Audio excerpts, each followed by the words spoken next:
नमस्कार प्यारे बच्चों। देखिए, पिछली वीडियो में हमने पढ़ा था कि लेसन के जो महत्वपूर्ण वस्तुनिष्ठ क्वेश्चन है उनके बारे में आज अध्ययन करेंगे।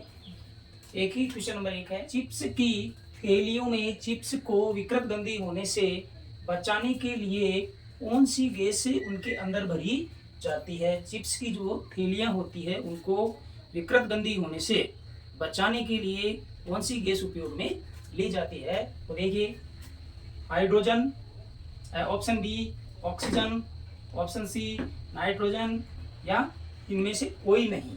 तो देखिए, चिप्स की जो थैलियाँ होती है उनको विकृत गंदी होने से बचाने के लिए नाइट्रोजन गैस का उपयोग किया जाता है। तो इसमें ऑप्शन नंबर सी सही हो जाएगा।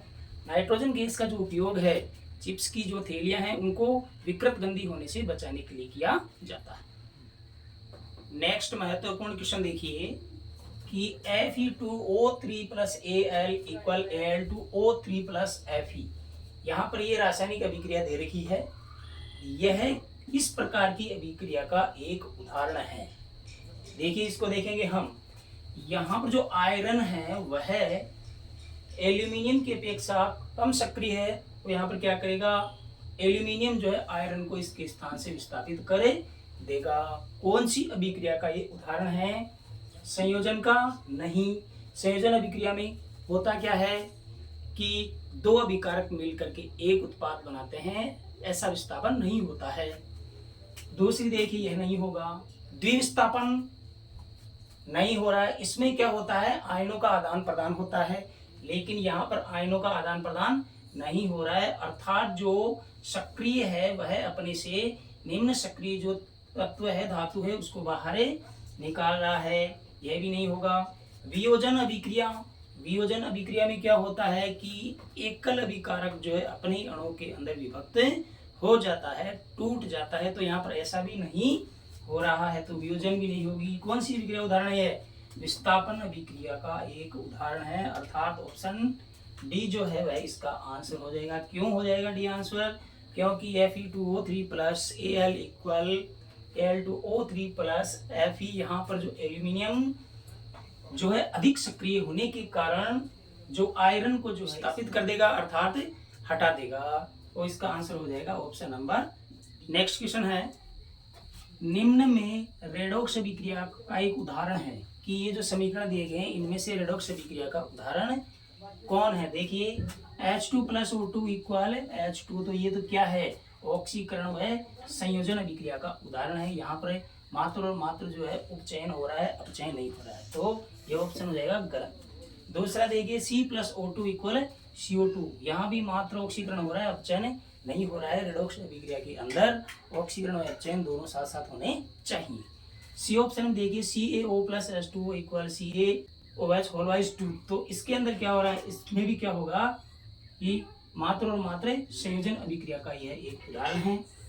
डी ऑप्शन देखिए, ZnO plus C equal Zn plus CO।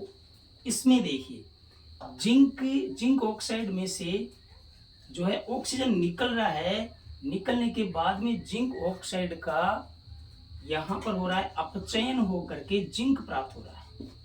ये देखिए, वह जो ऑक्सीजन निकला है वह कार्बन के साथ अभिक्रिया होकर के कार्बन मोनोऑक्साइड बना रहा है।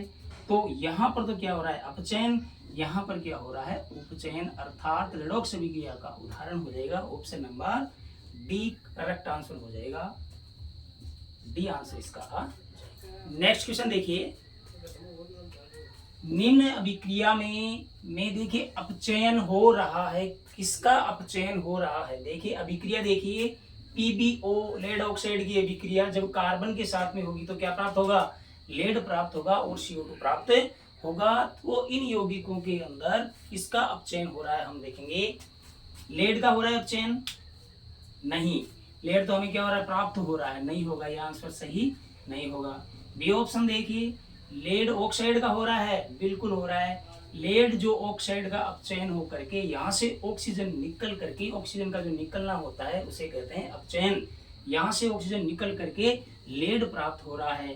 सी का हो रहा है? नहीं हो रहा है, सी का तो उपचयन हो रहा है, यहाँ पर ऑक्सीजन के साथ अभिक्रिया हो रही है। डी ऑप्शन के अंदर CO2 भी नहीं बनेगा, यह ऑक्सीजन की अभिक्रिया कार्बन के साथ होने के बाद में CO2 प्राप्त होगा। लेकिन यहाँ पर जो है लेड ऑक्साइड जो है वहां से ऑक्सीजन निकल करके क्या प्राप्त हो रहा है, लेड प्राप्त हो रहा है, अर्थात लेड ऑक्साइड का लेड में अपचयन हो रहा है। तो ऑप्शन नंबर बी जो है इसका राइट आंसर हो जाएगा। नेक्स्ट क्वेश्चन देखिए, दीवारों पर सफेदी करने के लिए उपयोग में लिया जाता है, कौन लिया जाता है, कैल्शियम ऑक्साइड। कैल्शियम ऑक्साइड की जल के साथ अभिक्रिया होती है तो देखिए कैल्शियम हाइड्रोक्साइड बनता है, वह इसका उपयोग जो है दीवारों पर सफेदी के लिए किया जाता है। इसके बाद में सेकंड ऑप्शन देखिए, NaCl नमक, नमक का नहीं होगा। NaCO3 ये क्या होता है, खाने का सोडा, ये क्या होता है, खाने का सोडा। सोडियम बाइकार्बोनेट, तो इसका भी हम जो है उपयोग सफेदी के लिए नहीं कर सकते हैं। लेड ऑक्साइड का जो उपयोग है वह भी सफेदी के लिए नहीं किया जाता है, अर्थात सफेदी के लिए जो है कैल्शियम ऑक्साइड का उपयोग किया जाता है। तो अपना जो ऑप्शन नंबर 1 है, ए है, वह सही हो जाएगा। नेक्स्ट क्वेश्चन देखिए, कैल्शियम हाइड्रोक्साइड की अभिक्रिया जब कार्बन डाइऑक्साइड के साथ में होती है तो X प्राप्त होता है और जल बाहर निकल जाता है। तो यहाँ पर ये पूछ रहा है कि X का नाम क्या है, X क्या है।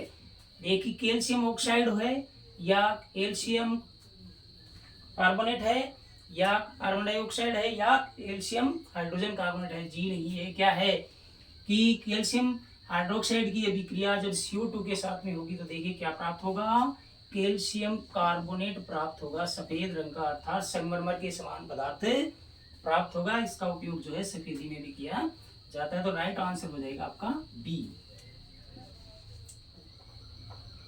नेक्स्ट क्वेश्चन है देखिए, संक्षारण का उदाहरण नहीं है, नहीं है देखना है हमें कि इनमें से जो है संक्षारण का उदाहरण नहीं है। जंग लगना बिल्कुल है संक्षारण का उदाहरण।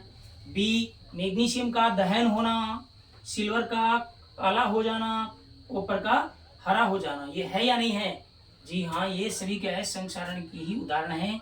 जंग लगने से क्या होगा कि लोहे का संक्षारण हो जाएगा, सिल्वर के ऊपर वायु के संपर्क में आते ही सिल्वर काला पड़ जाएगा, कॉपर जो है जल और वायु के संपर्क में आते ही क्या हो जाएगा, हरा पड़ने लग जाएगा, अर्थात संक्षारित होने लग जाएगा। तो ऑप्शन नंबर जो बी है वह इसका करेक्ट आंसर होगा, मैग्नीशियम का दहन। यह जो है संक्षारण का उदाहरण नहीं है, तो आंसर हो जाएगा ऑप्शन बी।